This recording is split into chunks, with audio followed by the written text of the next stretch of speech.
नमस्कार। आप पहली कहानी सुनिए। रमेश नाम का एक आदमी था जो एक छोटे कस्बे में रहता था। उसका घर पुराना था और उसमें एक चूहा कई हफ्तों से आतंक मचाए बैठा था। हर सुबह रमेश उठता तो देखता रोटी कटी हुई, बिस्कुट का पैकेट फटा हुआ और उसके जूते में चूहे की लीद। वो परेशान होकर कहता, अरे भगवान, ये चूहा तो मेरी नींद और शांति दोनों खा गया। पहले दिन रमेश ने बाजार से गोंद वाला ट्रैप लाया। उसने उसमें थोड़ा सा पनीर रखा और कोने में रख दिया। रात को बड़ी उम्मीद से सोया कि सुबह चूहा फंसा मिलेगा, लेकिन सुबह देखा तो पनीर गायब और गोंद का ट्रैप भी खाली। चूहा इतनी सफाई से भाग गया था जैसे किसी जासूस की ट्रेनिंग ली हो। रमेश बोला, वाह रे चालाक चूहे, अब तो तुझे पकड़ना ही पड़ेगा। दूसरे दिन रमेश ने ठान लिया कि देखना है ये चूहा आता कहाँ से है। उसने मोबाइल कैमरा सेट किया और वीडियो रिकॉर्डिंग ऑन कर दी। सुबह वीडियो देखा तो दंग रह गया। रात को ठीक 1:30 बजे चूहा अलमारी के पीछे के छेद से निकलता था, पनीर खाता और गायब हो जाता था। रमेश मुस्कुराया, अब तो तेरी पूरी लोकेशन मिल गई। तीसरे दिन रमेश ने पिंजरा लाया, उसमें पनीर रखा और दरवाजा बहुत हल्के तार से बांधा। उसने कैमरा भी उसी ओर लगा दिया ताकि फंसने का पल देख सके। रात को फिर 1:30 बजे चूहा आया, धीरे धीरे पिंजरे में घुसा, नाक से सूंघा और जैसे ही पनीर को खींचा, ठक करके दरवाजा बंद हो गया। रमेश ने सुबह वीडियो देखा। वो खुश होकर हंस पड़ा और बोला, आज नहीं बचा तू छोटे। अब रमेश ने चूहे को दूर खेतों में छोड़ दिया। घर में पहली बार रात को सन्नाटा था, न कोई आवाज, न कुछ कुतरने की ध्वनि।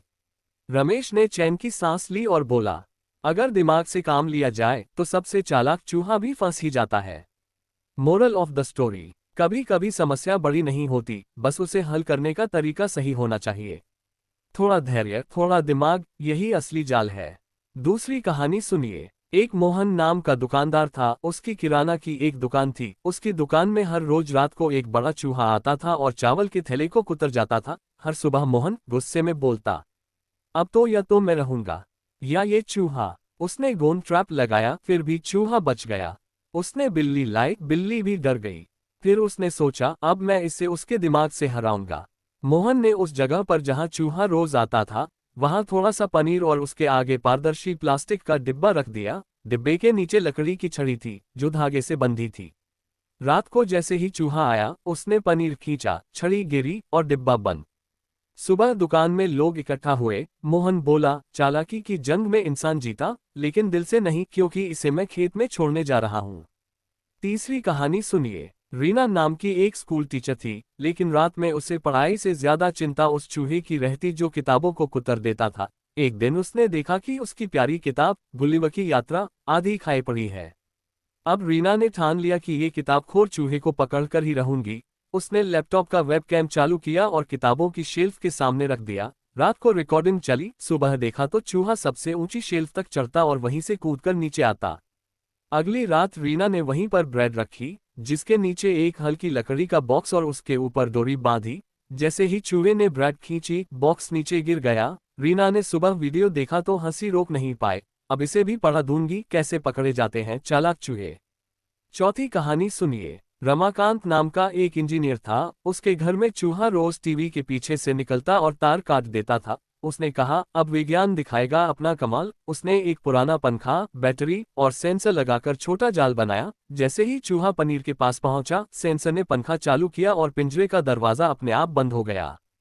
सुबह उसकी पत्नी बोली, अरे ये क्या नया आविष्कार है। रमाकांत बोला, नाम है रैटोमैटिक 3000, जो काम करता है 100%। अब उसके दोस्त भी पूछने लगे, भाई ये मशीन कहाँ मिलती है। रमाकांत बोला, जहां दिमाग लगे वहां बाजार की जरूरत नहीं। पांचवी कहानी सुनिए। श्यामू नाम का इंसान एक गांव में रहता था। हर रात उसके अनाज के डब्बे में सुराख हो जाता। वो बोला, ये तो कोई भूत चूहा है। एक रात उसने दीपक जलाया और कोने में बैठ गया। थोड़ी देर बाद दीवार के पीछे से छोटी सी आंखें चमकी, चूहा निकला। श्यामू ने अगले दिन वहां थोड़ा सा आटा, गुड़ और पानी रख दिया ताकि उसकी चाल समझ सके। दूसरी रात देखा, चूहा उसी रास्ते से अंदर आता और दूसरी तरफ से निकल जाता। अब श्यामू ने उस रास्ते के बीच में मिट्टी का बर्तन उल्टा रख दिया, जिसमें अंदर से एक ही रास्ता था। तीसरी रात चूहा अंदर गया और बाहर निकलने का रास्ता नहीं मिला। श्यामू ने धीरे से ढक्कन लगा दिया। सुबह बोला, भूत नहीं था, बस भूखा था। अगर आपको ये कहानियाँ पसंद आए हो तो हमारी चैनल को सब्सक्राइब जरूर करें।